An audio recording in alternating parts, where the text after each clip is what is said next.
Bismillahirrahmanirrahim. Assalamualaikum warahmatullahi wabarakatuh. Waalaikumsalam. Nahmadullah rabbil rahim wa nusalli wa nusallim ala rasulihil amin wa ala alihi wa ashabihi ajmain. Amma ba'd. Ikhwan wa akhwati fillah habibakumullah. Alhamdulillah. Insyaallah kita lanjutkan kajian kita dalam kitab Arba'in An-Nawawiyah karya Imam Nawawi rahimahullahu taala. Sekarang kita masuk ke hadis yang ke-16 ya. Sebelumnya kita membahas hadis yang ke-15 tentang keutamaan berbicara dengan kebaikan atau diam, dan tentang keutamaan memuliakan tetangganya dan memuliakan tamunya. Sekarang masuk ke hadis yang ke-16. Bismillahirrahmanirrahim. Qala al-Imam Nawawi rahimahullahu taala, al-haditsu sadis asyar, hadis yang ke-16. An Abi Hurairah radhiyallahu anhu, dari Abi Hurairah, semoga Allah meridainya, anna rajulan qala, bahwasannya seseorang berkata, li Nabi sallallahu alaihi wasallam, terhadap Nabi sallallahu alaihi wasallam, ausini, berikanlah wasiat kepadaku. Qala, kemudian Rasul bersabda, la taghdab, janganlah kamu marah. Faraddada miraran, Rasulullah mengulang-ulangnya. Qala la taghdab, Rasul berkata, la taghdab, janganlah kamu marah. Rawahul Bukhari. Hadis ini diriwayatkan oleh Imam Bukhari. Ikhwan wa akhwati fillah habibakumullah, Bapak Ibu yang dirahmati Allah Subhanahu wa taala. Hadis ini dari sahabat Abu Hurairah, semoga Allah meridainya, yang sudah kita sebutkan ya sebelumnya. Nama Abu Hurairah adalah Abdurrahman bin Sakhr. Jadi nama Abu Hurairah adalah Abdurrahman bin Sakhr. Adapun Abu Hurairah ini adalah julukan ya, bapaknya kucing yang kecil gitu. Adapun namanya adalah Abdurrahman bin Sakhr, dan ini menurut pendapat yang paling kuat. Walaupun ada yang mengatakan namanya Abdurrahman, Abdullah, bahkan ada yang mengatakan namanya adalah Abu Hurairah itu sendiri gitu ya. Tetapi pendapat yang paling kuat namanya Abdurrahman bin Sakhr. Beliau mengatakan anna rajulan, sesungguhnya ada seseorang, qala li Nabi, berkata kepada Nabi sallallahu alaihi wasallam. Seseorang di sini dalam hadis Abu Hurairah ini tidak disebutkan orangnya, tetapi tentunya orang tersebut adalah seorang sahabat ya. Orang tersebut adalah seorang sahabat. Jadi Abu Hurairah mengatakan ada seseorang, yaitu seorang sahabat, berkata kepada Nabi sallallahu alaihi wasallam, ausini. Sahabat tersebut meminta wasiat kepada Nabi sallallahu alaihi wasallam. Ya, wahai Nabi, berikanlah wasiat kepada saya.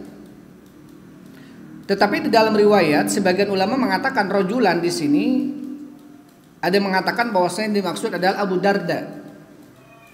Yang dimaksud dengannya adalah siapa? Abu Darda. Karena dalam sebuah hadis Abu Darda yang diriwayatkan oleh Imam Tabrani dan disahihkan oleh Syekh Al-Albani rahimahullahu taala, Abu Darda pernah bertanya kepada Nabi sallallahu alaihi wasallam, ya Rasulullah, dulani ala amalin, tunjukkanlah kepadaku dengan terhadap sebuah amalan yang apabila aku mengamalkannya, yudkhilunil jannata, akan memasukkanku ke surga. Kemudian Rasulullah sallallahu alaihi wasallam mengatakan, la taghdab walakal jannah, janganlah kamu marah, maka bagimu surga. Ini hadis riwayat Imam Tabrani dan disahihkan oleh Syekh Al-Albani rahimahullahu taala. Jadi ada yang mengatakan rojulan di sini siapa namanya adalah Abu Darda. Walaupun tidak diketahui namanya, sahabat tersebut tentunya tidak mempengaruhi ke dalam derajat atau kesahihan derajat hadis tersebut. Ya, tidak mempengaruhi ke dalam derajat kesahihan hadis tersebut. Karena ini jelas diriwayatkan oleh Imam Bukhari. Ya, Imam Bukhari sepakat para ulama, riwayat yang dikeluarkan oleh Imam Bukhari adalah hadisnya sahih. Kemudian rojulan tersebut adalah seorang sahabat. Karena para ulama mengatakan jahalatus sahabati la tadur. Majhulnya seorang sahabat itu tidak madarat, maksudnya tidak mengurangi keabsahan hadis gitu ya. Walaupun tidak dikenal, tidak diketahui siapa ini sahabatnya. Tidak mengurangi apa? Kesahihan hadis tersebut. Dan di sini dikatakan oleh Abu Hurairah, anna rajulan, ada seseorang gitu. Tidak disebutkan namanya oleh Abu Hurairah, tetapi ada riwayat yang lain mengatakan bahwasanya yang bertanya ini adalah siapa? Abu Darda. Qala li Nabi sallallahu alaihi wasallam, berkata kepada Nabi sallallahu alaihi wasallam, kita melihat bagaimana para sahabat, semoga Allah meridhai mereka. Mereka senantiasa bersemangat ya di dalam bertanya kepada Nabi sallallahu alaihi wasallam sesuatu yang bisa memberikan manfaat bagi mereka. Ya, terkhusus kehidupan akhiratnya. Maka senantiasa mereka bertanya kepada nabinya sesuatu yang bisa memberikan manfaat kepada mereka atau bisa menyebabkan mereka masuk surga. Karena dalam riwayat tadi disebutkan, riwayat Tabrani, Abu Darda mengatakan kepada Rasul, kabarkan kepadaku tentang suatu amalan yang bisa memasukkanku ke surga. Kemudian Rasul sallallahu alaihi wasallam mengatakan, la taghdab walakal jannah, janganlah kamu marah dan bagimu surga. Tentunya para sahabat mereka apa? Berlomba-lomba ya di dalam bertanya kepada Nabi sallallahu alaihi wasallam sesuatu yang bisa memberikan manfaat bagi mereka agar mereka masuk surga gitu. Agar mereka masuk apa? Masuk surga. Tidak bertanya kepada Nabi bagaimana tentang urusan duniawiyah. Tidak bertanya kepada Nabi bagaimana tentang cara bisnis yang baik. Tidak bertanya kepada Nabi bagaimana cara agar usaha saya sukses dan lain sebagainya. Karena itu adalah permasalahan apa? Permasalahan dunia.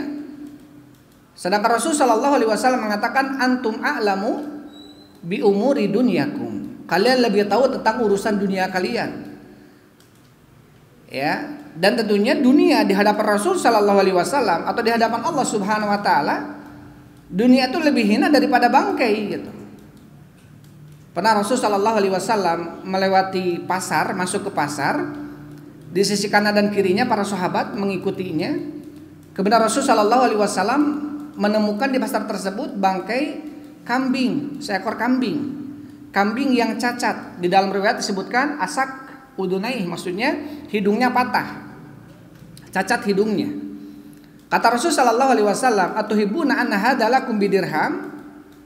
Kepada para sahabat Rasul mengambil kambing tersebut, apakah kalian suka saya jual kambing ini kepada kalian dengan 1 dirham? Ya, 1 dirham sekitar berapa? 10 dirham itu 1 dinar ya, kurang lebih. Ya, sekitar 200 ribuan lah 1 dirham. Maukah aku berikan kepada kalian dengan harga 200 ribu gitu ya, kurang lebih. Kata para sahabat, ya Rasulullah, ya kami tidak sudi dengan dengan kambing ini. Kemudian Rasul mengatakan, maukah aku berikan ini kepada kalian secara gratis? Ya Rasulullah, kalau seandainya saja dia hidup, kami tidak akan mau karena dia cacat. Bagaimana kalau dia kondisinya apa? Mati. Hidup saja kami nggak suka, nggak sudi. Karena apa? Karena kambingnya apa? Cacat, gitu ya. Apalagi kalau mati, lebih-lebih kami nggak akan suka gitu. Kemudian Rasulullah Shallallahu Alaihi Wasallam mengatakan bahwasannya kambing ini di mata kalian sebagaimana apa hinanya dunia di hadapan Allah Subhanahu Wa Taala. Jadi dunia itu lebih hina di hadapan Allah dibanding apa seekor kambing yang bangkai. Maka para sahabat bertanya kepada nabinya sesuatu yang bisa bermanfaat untuk kehidupan akhiratnya, kehidupan surganya. Bagaimana caranya agar masuk surga? Ini yang ditanyakan oleh para sahabat. Salah satunya adalah Abu Darda. Beliau bertanya kepada Nabi Shallallahu Alaihi Wasallam, "Ausini, ya Rasulullah, berikanlah wasiat kepada saya." Wasiat, ya, sesuatu pengabaran atau ilmu yang bisa memberikan manfaat kepada yang diberikannya. Maka kemudian Rasul sallallahu alaihi wasallam qala bersabda, la taghdab, janganlah kamu marah. Faraddada miraran, maka Rasul mengulang-ulangnya, janganlah kamu marah, janganlah kamu marah. Seakan-akan ini adalah Poin penting yang kemudian Rasul Shallallahu Alaihi Wasallam sampaikan kepada penanya. Dengan poin tersebut Rasul mengulang kembali, faradda miraran. Rasul mengulang-ulangnya, janganlah kamu marah, janganlah kamu marah. Menunjukkan bahwasannya kemarahan tersebut selain dilarang oleh Rasulullah juga akan berefek atau mengakibatkan apa? Bagi pelakunya kerugian. Ketika apa? Ketika seseorang meluapkan kemarahan.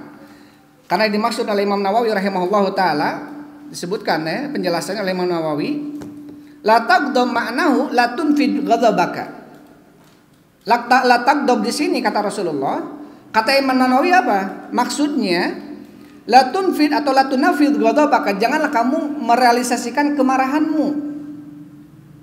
Walaysa nahyu raji'an ila nafsil ghadab. Bukan yang dimaksud larangan Rasul marah ini adalah kembali kepada jenis marahnya. Kenapa? Li'annahu min tibail bashar. Karena marah itu, amarah, emosi itu tabiat manusia. Karena manusia diberikan oleh Allah Subhanahu wa taala apa? Hawa nafsu. Wajar kalau kemudian apa? Ada amarah. Wajar kalau kemudian ada apa? Ada amarah. Wala yumkinul insanu daf'ahu, dan tidak mungkin seorang manusia menghilangkan emosi, rasa marah itu enggak mungkin. Sesabar-sabarnya orang enggak mungkin bisa apa? Menahan emosi, maksudnya menghilangkan marah. Marah itu pasti ada, siapapun dia. Tetapi yang menjadi permasalahan di sini Rasul mengatakan la taghdab, janganlah kamu marah, maksudnya apa? La tunafid, janganlah merealisasikan kemarahan. Ketika kita marah, kita realisasikan kita apresiasikan bentuk kemarahan kita mungkin dengan memukul, atau kadang suami istri ketika marah karena kondisinya marah, setelah itu dia menyesal. Setelah kemarahan itu hilang darinya beberapa saat, dia menyesal telah menceraikan istrinya. Atau ketika dia sesaat setelah marah dan memukul anaknya, dia menyesal telah memukul anaknya. Ya, atau apapun yang dilakukan ketika dalam kondisi apa? Emosi atau marah. Maka kemudian Imam Nawawi rahimahullah taala mengatakan, maksud la taghdab di sini adalah la tunafid. Jangan merealisasikan, mengapresiasi kemarahan tersebut. Ya. Jadi kalau marah wajar. Karena seseorang mempunyai emosi amarah gitu ya. Tetapi yang dimaksud oleh Rasul adalah ketika kita marah, jangan kemudian kita buktikan kemarahan kita. Kalau bisa tahan gitu ya. Kalau bisa apa? Tahan. Kemudian Imam Nawawi rahimahullah taala membawakan sebuah hadis. Ini dalam syarahnya, syarah Imam Nawawi. Jadi ada hadis Arba'in Nawawi disyarah pula oleh Imam Nawawi itu sendiri. Beliau membawakan sebuah hadis, iyyakum wal ghadab. Ya, jauhi oleh kalian al-ghadab, amarah. Maksudnya merealisasikan apa? Amarah. Kenapa? Fa innahu jamratun tatawaqqadu fi fuadi ibni Adam. Karena marah itu adalah jamrah, bara api, tatawaqqadu fi fuadi ibni Adam, yang terbakar menyala di dalam hatinya manusia, seorang ibnu Adam. Alam tara ila hadikum idza ghadiba kaifa tahmiru ainahu. Tidakkah seseorang di antara kalian melihat ketika dia marah kemudian matanya menjadi merah? Ya, wa tantafihu audajuhu, dan kerongkongannya makin membesar karena amarah gitu ya. Ya, seseorang yang sedang marah apa? Seseorang yang sedang marah, emosi, matanya menjadi merah, tenggorokannya menjadi besar gitu ya.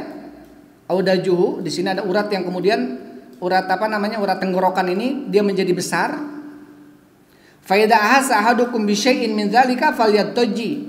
Maka apabila seseorang di antara kalian merasakan itu dalam dirinya, ada rasa marah, ada rasa emosi, dan itu tentunya kita dapatkan. Itu tentunya keseharian kita menemukan hal itu. Wajar kalau kemudian kita menemukan sesuatu yang tidak cocok dengan hawa nafsu kita, atau kadang-kadang ada ungkapan ataupun perilaku seseorang yang kemudian membuat kita marah gitu. Ya. Maka apa kata Rasulullah? Fa idza ahassa ahadukum bi syai'in min dzalika falyattaji. Jika salah seorang di antara kalian merasakan hal itu dalam dirinya, mau merasakan marah nih. Ya, mau merasakan amek, marah gitu ya. Maka apa kata Rasul? Falyattaji, maka hendaklah dia apa? Terlentang, berbaring. Karena apa? Karena itu akan meredakan amarah. Jika seseorang dalam keadaan berdiri dia marah, coba duduk. Kalau masih duduk, dia dalam keadaan duduk masih marah, masih amek, coba ngagoler gitu. Ketika sudah ngagoler masih amek, coba ambil wudu. Rasulullah SAW pernah melihat ada dua orang yang saling mencela, ada dua orang yang saling berkelahi, ya.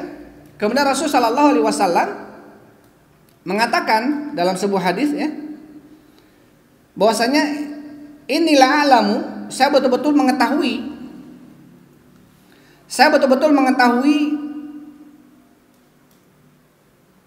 ketika dia mengucapkan hal itu maka akan dahaba anhu ma yajib. Ketika dia mengucapkan itu, ketika dia sedang marah dan mengucapkan lafaz itu, maka akan pergi darinya apa yang dia dapatkan, maksudnya amarahnya, emosinya. Maka katakanlah a'udzubillahi minasyaitonirrajim. Ya, maka katakanlah apa? A'udzubillahi minasyaitonirrajim. Sebagaimana hadis dari Sulaiman bin Surad, ya, semoga Allah meridainya. Beliau mengatakan istabba rajulan inda Nabi sallallahu alaihi wasallam. Ada dua orang saling mencela di hadapan Nabi sallallahu alaihi wasallam. Ribut gitu ya. Saling mencela, ribut. Kemudian fajala ahaduhuma yaghdab, maka salah satu di antara keduanya ini marah. Wa yahmir wajhuhu, kemudian memerah wajahnya. Wa tantafihu audajuhu, dan kemudian lehernya ini makin membesar. Ya, seseorang yang marah tadi matanya merah, kemudian lehernya membesar. Fanadhara ilaihi Nabi sallallahu alaihi wasallam, maka kemudian Nabi melihat kepada mereka dan Rasul mengatakan, "Inni la'alamu kalimatan." Saya betul-betul mengetahui sebuah kalimat. Ya, lau qalaha la dhahaba anhu ma yajid. Kalau seandainya dia yang sedang marah itu mengucapkan kalimat ini, la dhahaba anhu ma yajid, maka dia betul-betul akan hilang apa yang dia dapatkan darinya. Maksudnya emosi tersebut akan hilang. Apa ucapan tersebut? Ya, a'udzubillahi minasyaitonirrajim. Jadi ketika seseorang sedang marah, kemudian enggak mau meluapkan marah tersebut, ya, pingin ditahan emosinya, amarahnya, coba katakan a'udzubillahi minasyaitonirrajim. Katakanlah apa? A'udzubillahi minasyaitonirrajim. Jadi ada beberapa kriteria atau ada beberapa tips ketika seseorang sedang marah. Ketika dia berdiri, maka hendaklah duduk. Ketika dia duduk, maka hendaklah dia terlentang. Kalau masih mendapatkan hal itu, dia ucapkan a'udzubillahi minasyaitonirrajim. Ya, kalau masih mendapatkan itu, coba dia berwudu. Ya, coba dia untuk apa? Berwudu. Disebutkan oleh Syekh Wahid Bali hafizahullahu taala, idza ghadibal insan fa alaihi ayaskuna ghadabahu wa yuhaddi'u. Maka apabila seseorang dia merasa marah, kemudian ingin menenangkan amarahnya, emosinya, maka ada ada beberapa tips disebutkan ya oleh Syekh di sini. Ada beberapa cara yang agar dia mampu meredakan emosi tersebut. Yang pertama, dia beristi'adzah, meminta perlindungan kepada Allah dari godaan syaitan. A'udzubillahi minasyaitonirrajim. Ini yang pertama. Kemudian yang kedua, dengan cara apa? Dengan cara mengingat-ingat bagaimana pahalanya orang yang menahan amarah. Jadi kalau kita masih marah dengan a'udzubillahi minasyaitonirrajim, masih ada amarahnya, kita ingat tentang pahala bahwasanya orang yang menahan amarah, sebagaimana dalam hadis Rasulullah sallallahu alaihi wasallam, ya, disebutkan bahwasanya man qadama ghaidahu, barang siapa yang mampu menahan amarah, wa huwa yastati'u an yunafidahu, padahal dia mampu melampiaskan amarah tersebut, da'ahu Allahu azza wa jalla ala ru'usil khalaik yaumal qiyamah, maka Allah akan memanggil dia di hadapan makhluk-makhluknya nanti di hari kiamat, hatta yukhayyirahu minal hur masya, sampai Allah akan memberikan pilihan kepada dia agar dia memilih apa? Al-hur, yaitu bidadari, apa yang dia inginkan, bidadari yang dia inginkan. Ini keutamaan bagi siapa? Bagi manusia yang yang menahan amarahnya. Nah, maka poin yang kedua ini, ketika kita masih dengan mengucapkan a'udzubillahi minasyaitonirrajim masih ada amarah kita, coba kita ingat tentang bagaimana pahala yang besar yang Allah persiapkan bagi orang-orang yang mampu menahan amarah. Apa pahalanya? Allah akan memanggil orang yang menahan amarah padahal dia mampu meluapkannya, maka orang tersebut apa? Akan dipanggil nanti di hari kiamat oleh Allah Subhanahu wa taala dan akan diberikan kepadanya pilihan, yaitu daripada bidadari. Tentunya ini keutamaan. Sehingga kalau kita melihat itu, setidaknya kita akan berharap kepada Allah dengan menahan amarah kita karena pingin pahala dari Allah Subhanahu wa taala. Dan yang ketiga, tips yang ketiga, Syekh Wahid Bali hafizahullah mengatakan an yaskuta, agar dia diam. Ketika dia marah, maka usahakanlah dia apa? Diam. Ya, usahakan dia untuk diam, tidak berbicara. Karena kalau ketika dia marah kemudian dibuktikan dengan pembicaraan atau omongan, Umar bin Khattab semoga Allah meridhoinya, beliau mengatakan man katsura kalamuhu katsura malamuhu. Barang siapa yang banyak bicaranya maka akan banyak salahnya. Terlebih ketika dia marah kemudian dia berbicara, maka mungkin akan ngelantur ke sana kemari. Dia tidak memikirkan efeknya. Ketika terjadi kemarahan antara suami dengan istri, banyak yang kemudian terjadi perceraian karena suaminya mungkin marah, akhirnya dengan mudah mengucapkan kalimat cerai kepada istrinya. Banyak kemudian terjadi pemukulan kepada anak karena kondisi yang anak tersebut mungkin membuat kita pusing. Akhirnya dia marah, tetapi tidak mampu meredakan amarahnya, dia pukul anaknya. Setelah itu dia menyesal telah memukul anak sendiri. Maka tentunya apa? Poin yang ketiga, tips yang ketiga agar dia mampu meredakan amarah adalah dengan cara apa? Dengan cara dia diam. Dengan cara apa dia? Diam. Sebagaimana hadis sebelumnya Rasul mengatakan man kana yu'minu billahi wal yaumil akhir falyakul khairan aw liyasmut. Barang siapa yang beriman kepada Allah dan hari akhir maka berbicaralah dengan pembicaraan yang baik atau dia diam. Karena lisan ini kalau tidak dipakai dalam pembicaraan yang baik, obrolan yang baik, ucapan yang baik, maka lisan biasanya akan berucap ucapan yang tidak baik gitu. Awalnya mungkin mubah-mubah saja, lama-kelamaan karena ya itu tadi ngobrol ke sana kemari, akhirnya berbicara, berucap dengan ucapan-ucapan yang ternyata dimurkai oleh Allah Subhanahu wa taala. Dalam sebuah hadis Abu Hurairah yang diriwayatkan oleh Imam Muslim dan yang lainnya, Rasul mengatakan innal abda la yatakallamu bi kalimatin min ridwanillah. Sesungguhnya ada seorang hamba, dia berbicara dengan sebuah pembicaraan yang pembicaraan tersebut, ucapan tersebut min ridwanillah, termasuk ucapan yang diridhoi oleh Allah Subhanahu wa taala. La yulki laha balan, kata Rasul. Padahal orang tadi dia tidak merasakan, tidak menyadari dengan di dalam hatinya atau dalam pikirannya kalau ucapan tersebut diridhoi oleh Allah. Tetapi apa kemudian? Dengan ucapan tersebut dia dimasukkan ke surga. Allah angkat derajat dia karena apa? Karena ucapan yang diridhoi oleh Allah Subhanahu wa taala. Padahal dia nggak nyadar gitu. Karena apa? Karena memang terbiasa dengan ucapan yang baik. Dan setelahnya Rasul mengatakan innal abda la yatakallamu bi kalimatin min sukhtillah. Ada seorang hamba, dia berbicara dengan sebuah pembicaraan yang pembicaraan tersebut min sukhtillah, termasuk pembicaraan yang dimurkai oleh Allah. La yulki lahabal. Sama, dia ketika mengucapkan ucapan yang dimurkai oleh Allah tadi apa? La yulki lahabal. Dia tidak nyadar gitu. Ya dia enggak ngeh gitu ya. Dia enggak berpikir kalau ternyata ucapan tersebut ucapan yang dimurkai oleh Allah, akhirnya dia apa? Dia dilemparkan oleh Allah ke neraka jahanam. Karena ucapan tadi. Itu kenapa? Karena dia terbiasa dengan ucapan yang jelek. Maka lisan ini kalau kita tidak biasakan dengan ucapan yang baik, biasanya lisan akan berucap dengan ucapan yang ya setidaknya kalau nggak mubah nanti makruh bakal jatuh kepada haram. Karena banyak ngobrolnya, nggak kerasa akhirnya apa? Gibah. Nggak kerasa akhirnya apa? Namimah. Ini lisan. Nggak kerasa akhirnya apa? Dusta, ngebohong dan lain sebagainya. Walaupun mungkin ngebohongnya main-main, ya. Tetap walaupun main-main ngebohongnya seperti ngadongeng gitu ya, ngadongeng. Kita menjelaskan, menceritakan, mengisahkan sebuah kisah yang kisah itu dongeng, bohong, itu tetap nggak boleh. Karena dongeng itu fiksi, ya. Rasulullah Shallallahu Alaihi Wasallam mengatakan wailun liman yuhaditsu, kecelakaan bagi orang yang berbicara, liudhika bihin nas fayakdzibu, fayakdziba liudhika bihin nas. Kecelakaan bagi seseorang ketika dia berbicara dan berdusta agar ditertawakan oleh orang lain. Wailun lahu tsumma wailun lahu, kecelakaan baginya, kemudian kecelakaan baginya, kata Rasul sallallahu alaihi wasallam.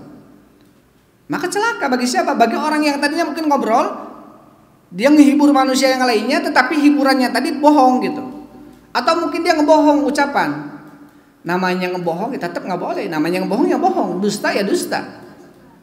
Maka ini penting untuk kita betul-betul menjaga lisan kita. Sampai Abu Bakar As-Siddiq, semoga Allah meridainya, baru mengatakan, hadza auradanil mahalik. Inilah yang banyak menghantarkanku kepada kecelakaan. Karena banyak manusia yang celaka karena lisannya.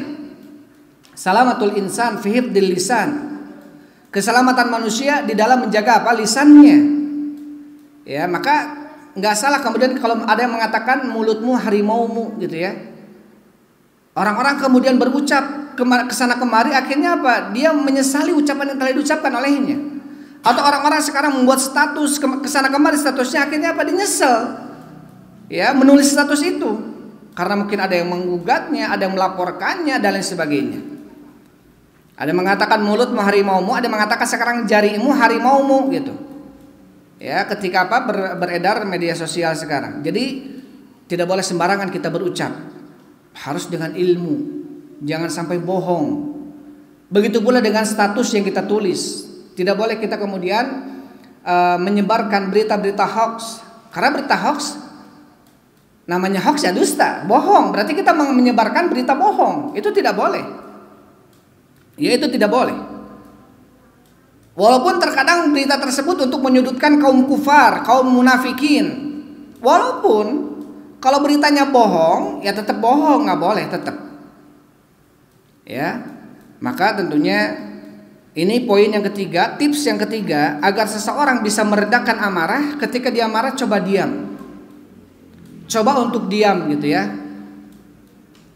Kemudian yang keempat An yajlisa aw yattaji'a. Ketika dia marah, maka dalam keadaan dia berdiri, coba dia untuk duduk atau terlentang. Untuk duduk atau terlentang. Maka ketika dia dalam keadaan marah, dia dalam keadaan berdiri, usahakan dia duduk. Insya Allah akan lebih mereda. Walaupun masih ada amarahnya, tetapi setidaknya akan lebih reda. Kalau masih duduk masih ada amarah, coba terlentang. Coba dengan terlentang. Itu poin yang keempat. Kemudian yang kelima, al-khamis, yang kelima, an yatafakkara fi qubhi mantarihi indal ghadab fa inna hadza mimma yuskinuhu, ya.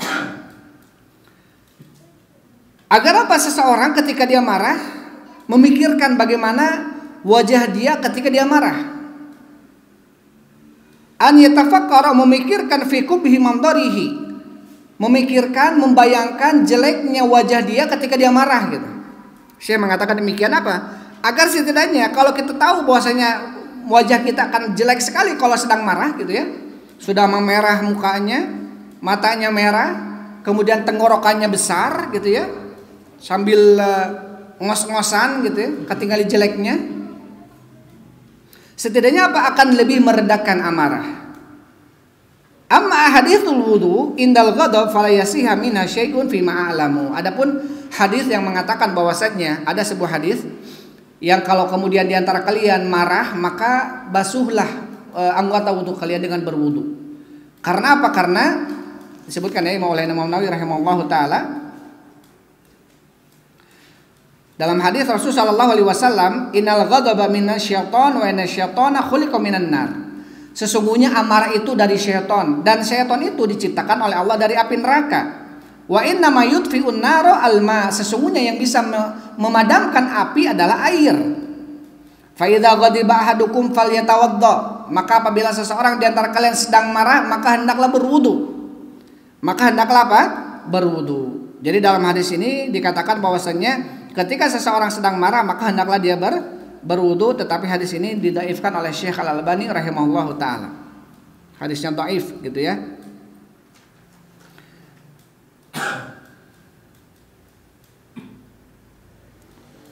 Jadi yang keempat adalah tipsnya apa? Yang kelima tadi agar dia membayangkan bagaimana jeleknya muka dia ketika dia dalam kondisi sedang marah. Kemudian yang keenam, an yatadzakkara jazaa'a sufhi wa thawabihi indallahi ta'ala. Dia mengingat-ingat bagaimana balasan yang besar dari Allah Subhanahu wa taala ketika dia mampu apa? Mampu menahan amarah. Sebagaimana tadi disebutkan ya hadisnya. Man qadama ghaidahu, barang siapa yang mampu menahan amarahnya dalam keadaan yastati an yunafidahu, dalam keadaan dia mampu meluapkan amarah tersebut.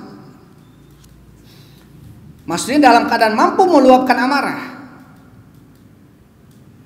Kita mungkin diganggu oleh seseorang yang mungkin orang tersebut kita mampu melawannya. Dia kecil misalkan dari sisi badan misalkan, atau dia sedikit mungkin dari sisi kelompok misalkan. Kita mampu melawan dia. Kita diganggu sama anak kecil, mungkin mudah bagi kita tampar saja anak itu. Tetapi justru kita apa? Menahan amarah kita. Dalam keadaan kondisi kita mampu meluapkan amarah tersebut terhadap anak ini, maka balasannya besar. Apa balasannya? Allah akan panggil dia nanti di hari kiamat di hadapan makhluk-makhluk yang ada ketika itu, dan kemudian dipilihkan kepada dia bidadari nanti di hari kiamat. Syaratnya apa? Dia menahan amarah dan dia mampu meluapkan amarahnya. Beda kalau kondisinya orang yang ganggu kita ini lebih besar dari kita. Kita mau lawan pun memang takut gitu ya. Akhirnya ya sudah, sabar saja. Dia tentunya mendapatkan pahala sabarnya itu, tetapi apa?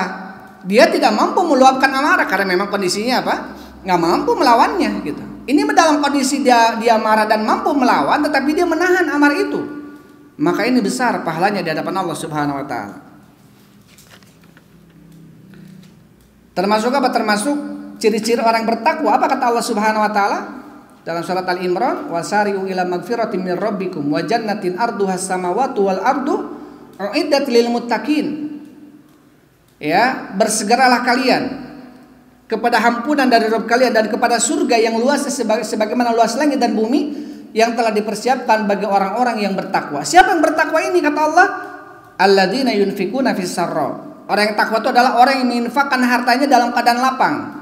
Wa dharra, dalam keadaan sempit pun dia infak. Lapang infak, sempit pun infak dia.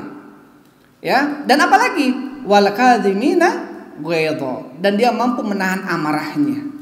Wal afina anin nas, dan memaafkan manusia. Wallahu yuhibbul muhsinin, dan Allah mencintai orang-orang yang berbuat baik. Ini ciri yang bertakwa adalah suka berinfak walaupun dalam keadaan ada atau dalam keadaan kurang, tetap aja infak gitu. Atau ciri yang bertakwa adalah orang yang mampu menahan amarahnya dan memaafkan manusia. Dan orang-orang bertakwa adalah walladzina idza fa'alu fahishatan. Orang bertakwa itu adalah orang yang ketika dia melakukan kejelekan, zakarullah, dia ingat kepada Allah, fastaghfaru lidzunubihim. Akhirnya dia minta istighfar, minta ampun atas dosa mereka. Jadi orang bertakwa itu adalah orang yang ketika melakukan kemaksiatan dia taubat, dia ingat kepada Allah. Ya, dia tahu wa may yaghfiru dzunuba illa Allah, dia tahu yang mengampuni dosa itu adalah Allah Subhanahu wa taala. Jadi bukan orang yang bertakwa itu bukan yang tidak pernah melakukan kemaksiatan. Karena siapa yang tidak pernah melakukan kemaksiatan? Hanya para nabi dan para rasul. Adapun manusia-manusia seperti kita, ini terkadang jatuh kepada sebuah apa? Kesalahan, maksiat atau dosa. Karena Rasulullah SAW mengatakan kullu ibni Adam khata. Setiap anak Adam itu khata. Ya, terkadang melakukan kesalahan. Wa khairul khata'ina tawwabun, dan sebaik-baik orang yang melakukan kesalahan adalah orang-orang yang bertaubat. Sampai Rasulullah SAW mengatakan laula tudnibun, kalaulah seandainya kalian ini tidak berdosa, kata Rasulullah, la dhahaballahu bikum, Allah akan menghilangkan kalian semua. Jadi kalau kita semua yang ada di dunia ini nggak berdosa semuanya, itu Allah akan matikan semuanya. Tsumma la ja'a biqaumin, kemudian Allah akan mendatangkan dengan suatu kaum yudnibun, yang justru mereka berdosa kepada Allah.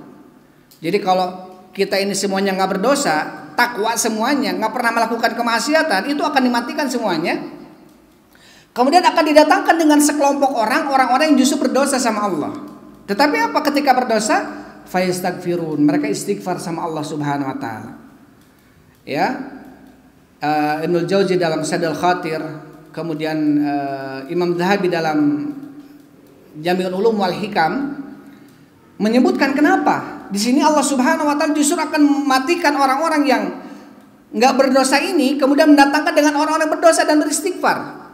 Kenapa? Karena Allah mencintai orang-orang ketika apa? Ketika dia justru merengkuh kepada Allah Subhanahu wa taala. Allah suka kepada manusia, hamba-hamba yang ketika itu apa? Dia merengkuh di hadapan Allah, merasa hina di hadapan Allah, akhirnya dia menyebut nama Allah. Dia zikir kepada Allah, dia apa? Dia berharap akan diampuni dosanya. Yang mana kondisi ini tidak dilakukan oleh orang-orang yang terus-menerus dalam keadaan apa? Takwa.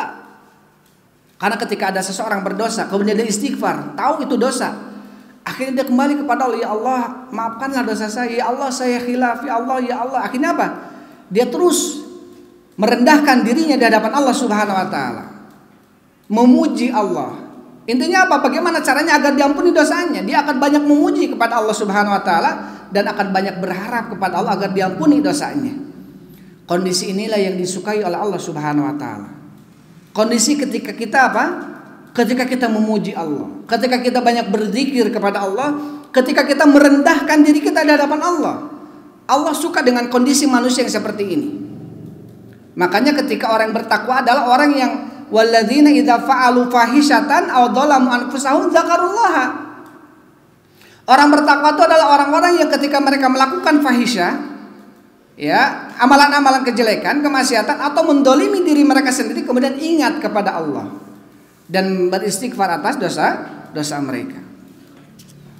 Tapi itu poin yang keenam ya, tips agar kita tidak marah atau agar kita mampu meredakan amarah kita.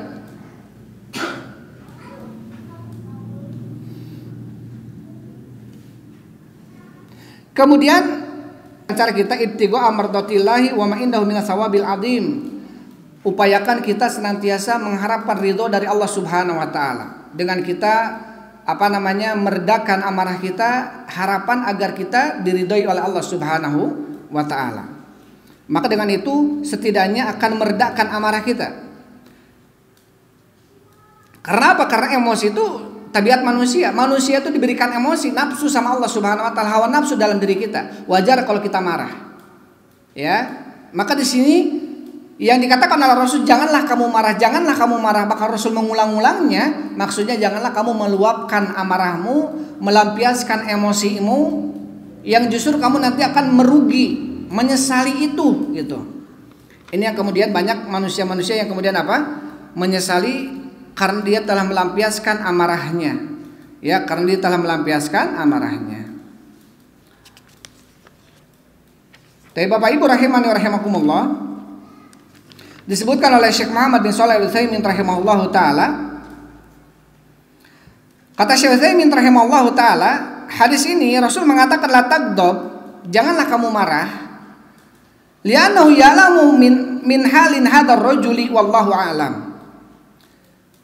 Ini kata Syekh Utsaimin rahimahullah, di sini Rasul sallallahu alaihi wasallam mengetahui kondisi orang ini ketika minta wasiat oleh orang tersebut. Rasul mengatakan la taghdab, janganlah kamu marah, karena Rasul tahu orang ini memang suka marah, gitu.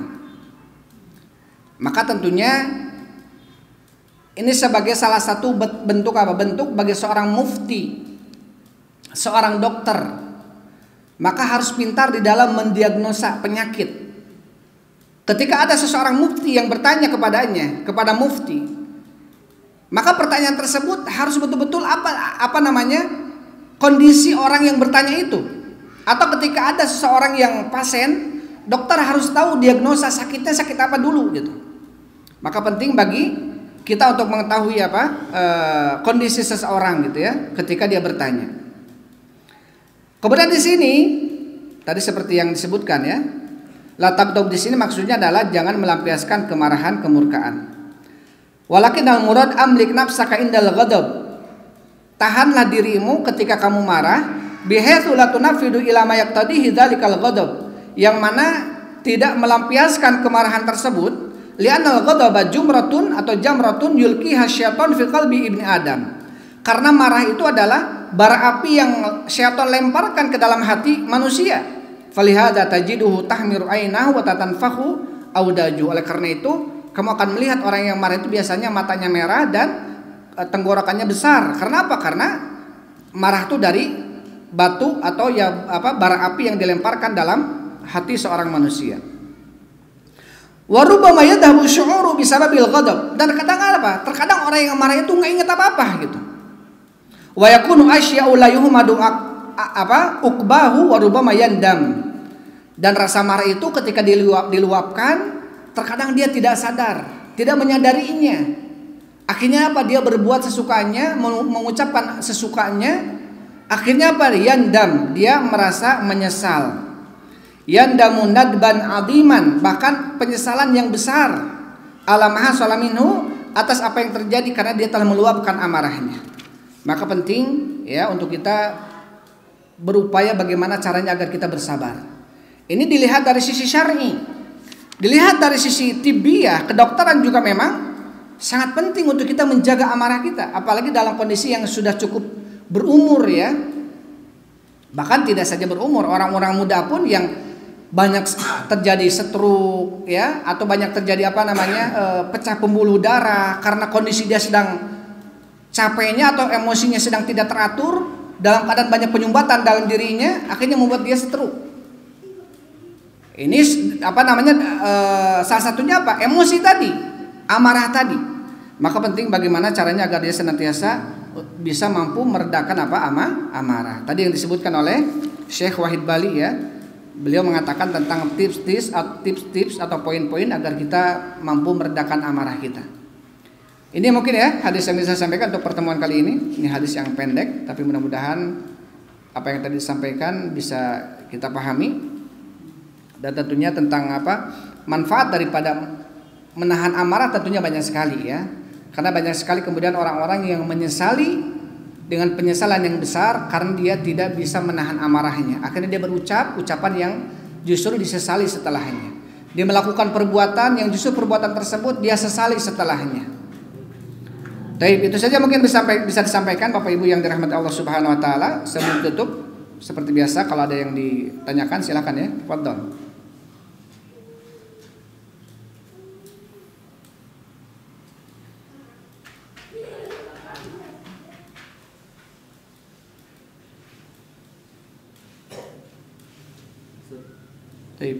Assalamualaikum warahmatullahi wabarakatuh. Waalaikumsalam warahmatullahi wabarakatuh. Ustaz, ini izin bertanya Ustaz. Dan bagaimana seandainya sikap kita pada orang-orang yang ibarat katanya menghina agama ini gitu, menghina agama Islam ini. Ya kan mungkin di zaman Rasulullah SAW kalau ada yang menghina agama mungkin balasannya mungkin diperangi atau gimana gitu. Iya. Nah, untuk kondisi kita di Indonesia ini ya kan ibaratnya berhukum dengan ya Pancasila. Hukum negara kita ya, Pancasila. Ya, hukum negara kita. Nah, untuk cara melawan mereka gitu, gimana? Baik. Rasul sallallahu alaihi wasallam pernah ketika Rasul sallallahu alaihi wasallam perang Hunain, kemudian Rasul sallallahu alaihi wasallam membagikan atau dalam sebuah peperangan Rasul Shallallahu Alaihi Wasallam memberikan kepada Uyainah bin Hisn dan kepada sahabat yang baru masuk Islam itu hasil ghanimahnya puluhan unta bahkan ratusan unta. Tetapi kepada Abu Bakar As-Siddiq, kepada Umar bin Khattab cuma satu unta saja bagiannya. Kemudian ada Dzul Khuwaisirah namanya dan mengatakan idil ya Muhammad, berbuat adil engkau ya Muhammad. Fa innaka lam ta'dil. Karena kau tidak berbuat adil. Maksudnya apa? Abu Bakar sahabat yang sudah lama, Umar sahabat yang sudah lama, termasuk muhajirin, termasuk yang dijamin surga.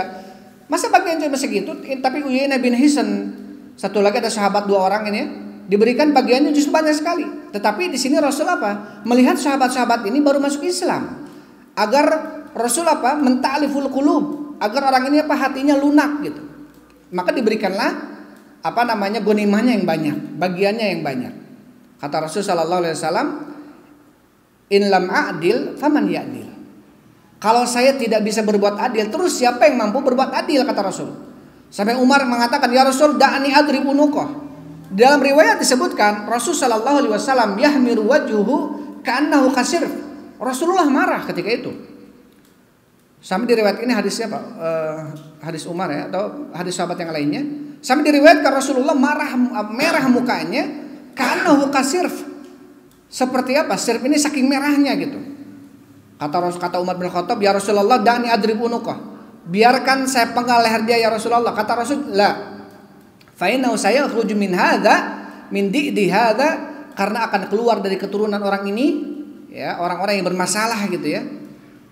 Rasul di sini apa? Rasul di sini menahan emosinya, menahan amarahnya ketika yang dicela diri Rasul Shallallahu Alaihi Wasallam.